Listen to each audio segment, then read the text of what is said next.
Next question, Mr. Jason Rubico, SMNI. Other topic?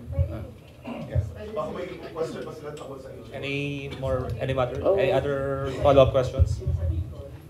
O sa Bicol, tapusin muna natin yung Bicol. Can you tell us more about your meeting with former Vice President Lenny po?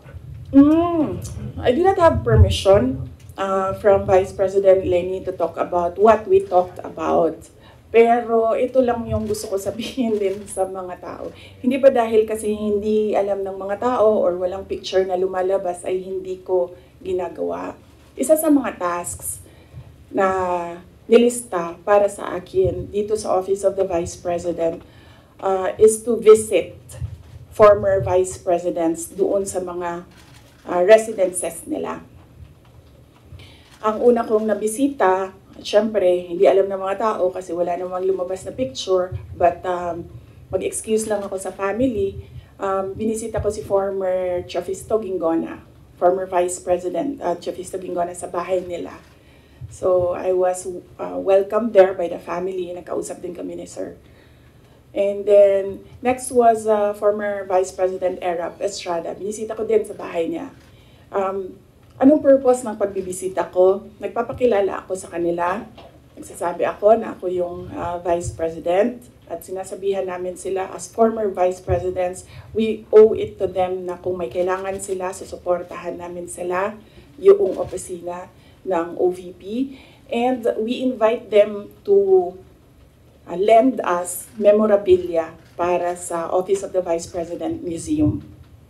So binisita ko si former President Erap Estrada sa bahay niya. Binisita ko si former Vice President Gloria Macapagal Arroyo sa bahay niya.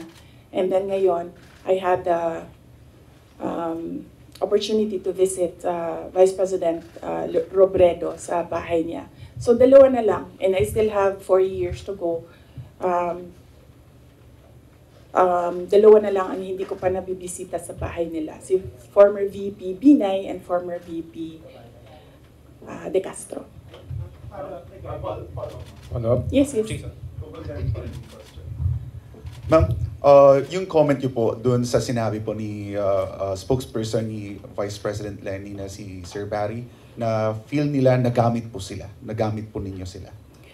Hindi ko na sasagutin si Barry. Kung meron akong sasagutin, dito lang ako sa taas. Si Vice President Lenny, or si President Marcos, or si Zaldico, or si Martin Romualdez. Yeah. For clarification, ma'am, yung meeting with Vice President Lenny, was it planned po or hindi planado yung pagpunta po natin doon? Di ko na sasagutin yung details kasi I understand hindi din nagsasabi ng detalye si VP Lenny. Pero i-confirm ko na nandun ako sa bahay niya. Follow-up. MC. Can you confirm that, the camp of former Vice President Lenny said na it was more on personal, nothing political naman daw. Can you confirm na it was more on personal conversation lang yung nangyayari and nothing political? Siguro no, as she's more senior than me kasi nauna siyang maging Vice President sa akin.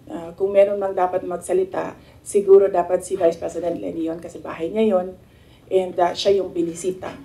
So, napaka-assuming ko naman kung ako yung magkukwento, ako na nga yung bisita, ako pa yung madaldal.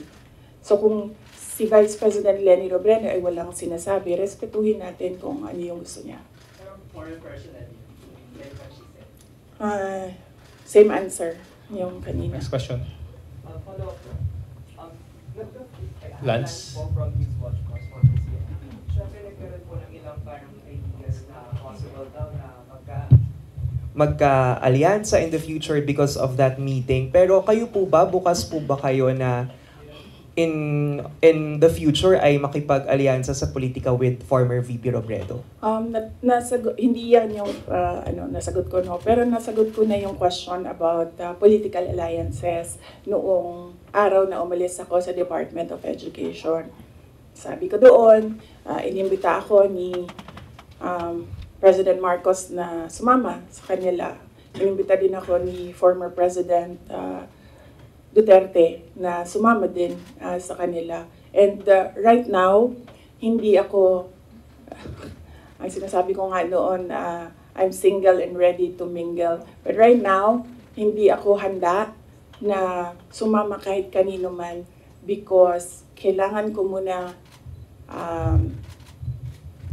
ayusin at ipagtanggol ang Office of the Vice President. So nandun tayo sa protect the Office of the Vice President na isa sa mga, of course, duties ng Vice President.